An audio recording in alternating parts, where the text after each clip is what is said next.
Project loss मिलेगा काम चलेगा, प्रोजेक्ट लॉस मिलेगा काम चलेगा, निकम्मा पीढ़ी मुर्दाबाद, निकम्मा पीढ़ी मुर्दाबाद, निकम्मा अच्छा नहीं चलेगा, निकम्मा अच्छा नहीं चलेगा, निकम्मा पीएम नहीं चलेगा, निकम्मा पीएम नहीं चलेगा, मजदूरों का शोषण करना बंद करो, मजदूरों का शोषण करना बंद करो, मजदूरों का शोषण करना बंद करो, 2024 की लीव सैलरी तुमको देनी होगी। पता नहीं ये डबल मिलती है, मिस्त्री आटे की मिलती है, उससे डबल नहीं मिलती क्या?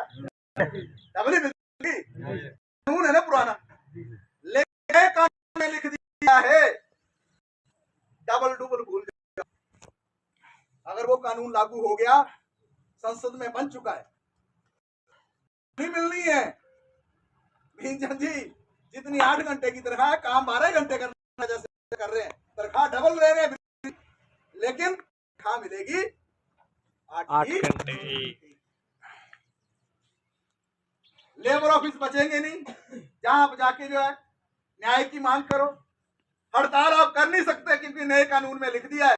आज हड़ताल करने आए हो, आपको मालूम है क्या इसके बाद, लेकिन नए कानून में यह है कि अगर एक दिन हड़ताल करोगे तो 8 दिन की तनख्वाह काट दी है। क्यों कटेगी भाई 8 दिन की?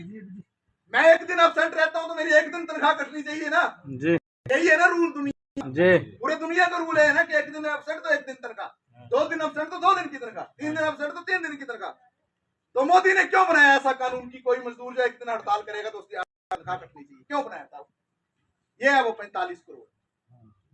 ये जब 45 करोड़ लिया, दूसरों से किसी से 50 करोड़ लिया, वेदांता वाले से 300 करोड़ लिया, अंबानी से कई सौ करोड़ लिया, अडानी से हजारों करोड़ लिया।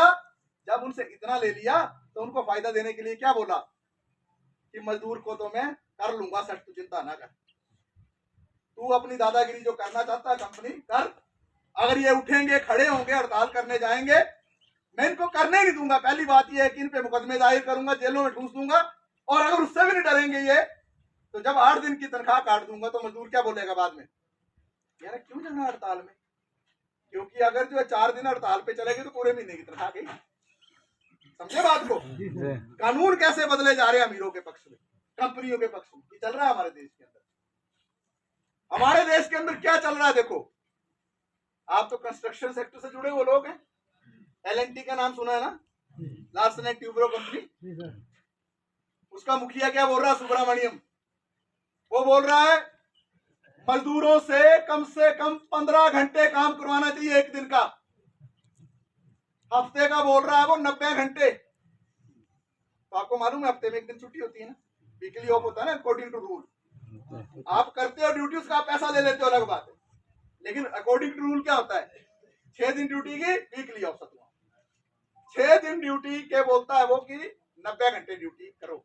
अभी कितने घंटे ड्यूटी होती है नियम के अनुसार? 48। एक दिन की 8 ही घंटे होती है ना, एक्स्ट्रा करोगे तो एक्स्ट्रा पैसा मिलेगा ना। तो 90 घंटे ड्यूटी बोल रहा है L&T का मालिक, और साथ में क्या बोल रहा है, बोला मुझे तो ये भी समझ नहीं आता है हफ्ते की छुट्टी देते क्यों है। बोला बंदों को, बोला अपनी लाड़ी की शक्ल बंदा कितनी देर तक देख सकता है। उस मूर्ख को ऐसा लगता है कि संडे की छुट्टी या वीकली ऑफ इसलिए मिलता है कि बंदा जो अपनी पत्नी की शक्ल देखता है या पत्नी पति की शक्ल देखती है। हम थक जाते हैं ना 6 दिन काम करते करते जी। हमारे भी कुछ काम होते हैं ना अपने परिवार के जी। हमारे भी कुछ काम काज होते हैं ना जिनको हम निपटाना चाहते हैं, इसलिए मिलती है ना छुट्टी 7वें दिन। लेकिन क्या संकेत दे रहा वो कि 90 घंटे काम कराओ 6 दिन में, यानी 15 घंटे की एक दिन में ड्यूटी कराओ, और 7वें दिन जो छुट्टी होती है उसको भी खत्म कर दो। दूसरा बोल रहा है नारायण मूर्ति, जो बड़ी एक सॉफ्टवेयर कंपनी है इन्फोसिस, उसका मालिक बोल रहा है 15 नहीं कराने तो 12 तो करवा ही दो, 15 घंटे तो कर ही दो 48 के बजाय। तीसरा निकल रहा है बीच से अमिताभ कांत, नीति आयोग का पुराना अध्यक्ष, वो क्या बोल रहा है, नहीं नहीं ये 12 बोलता है, 15 बोलता है, मैं बोलता हूं कि कम से कम 13.5 घंटे तो कराई दो।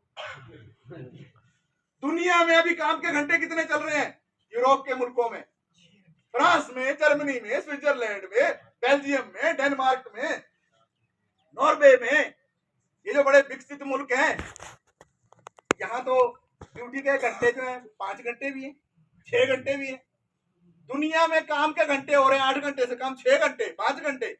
और हमारे प्रधानमंत्री और अमीर आदमी क्या बोलते हैं, हम काम करवाएंगे 12 घंटे, दूसरा बोलता है 13 घंटे, तीसरा बोलता है 15 घंटे। पर कानून में तो लिख ही दिया कि 12 घंटे, कोई दिक्कत नहीं है। तो ये जो हमले आ रहे हैं हमारे ऊपर, कि जहां अभी जो हम हासिल कर भी रहे थे कुछ चीजें, अभी जो हम बहुत सारी सुविधाएं हासिल कर भी रहे थे, इन सुविधाओं पर भी अब संकट मंडरा रहा है। 2 तरह की लड़ाई चलेगी। एक लड़ाई चलनी है ऋत्विक के साथ, नारा के साथ, दूसरे जो इनके और हैं लोग उनके साथ, वो यहाँ के मुद्दों को लेकर चल रही है।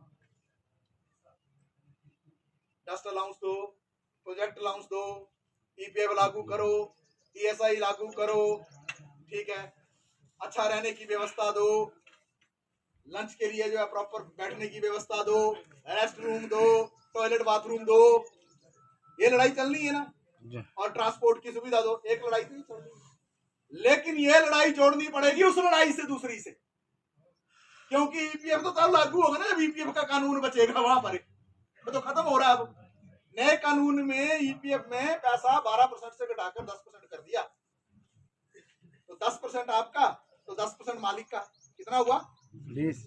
पहले कितना था, 12 और 12 24। तो 4% आपका कम कर दिया ना, हमला है ना आप पे। तो ईपीएफ का कानून तो तब यहाँ लागू होना जब वहां बचेगा, ईएसआई का कानून तो यहाँ तब लागू होना जब वहां बचेगा, तनख्वाह तो तब बढ़ने का सवाल है ना जब वहां कानून उस तरीके से बचेगा। नए कानून में तो ये भी लिखा जा रहा है कि आपको दिहाड़ी 178 रुपया मिलनी है एक दिन की, दिहाड़ी 178 रुपया। अभी कितनी है अनस्किल्ड की?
हल्ला बोल।